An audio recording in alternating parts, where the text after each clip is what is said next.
दरअसल बात कवर्धा नगर की है, जहां पर पिता पुत्री के पवित्र रिश्ते को शर्मसार करने वाला मामला सामने आया है, जहां पर एक कलयुगी पिता ने अपनी ही सगी बेटी के साथ बलात्कार जैसे कुकृत्य को अंजाम दे दिया।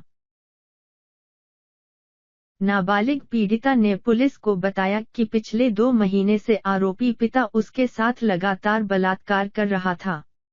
आगे इस नाबालिग ने बताया कि शराबी पति से तंग आकर उसकी मां उन्हें 1 साल पहले ही घर छोड़कर चली गई थी और दोनों बेटियां पिता के पास ही रहती थी, जो वहां रहकर उस शराबी पिता के जुल्मों को सह रही थी।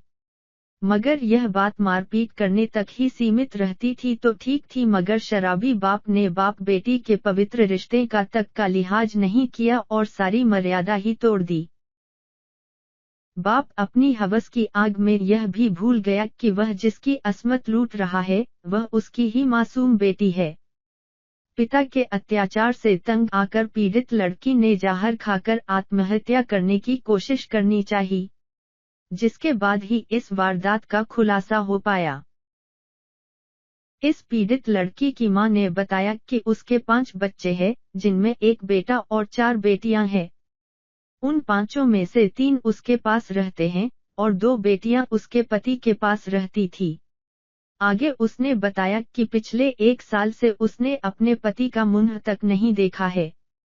आए दिन होने वाले मारपीट और झगड़े से तंग आकर वह घर छोड़कर चली गई थी।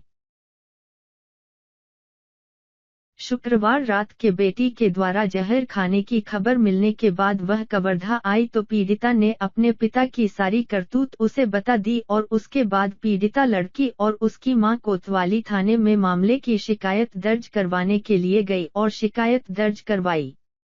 इसके बाद उस आरोपी पिता को गिरफ्तार कर लिया गया है।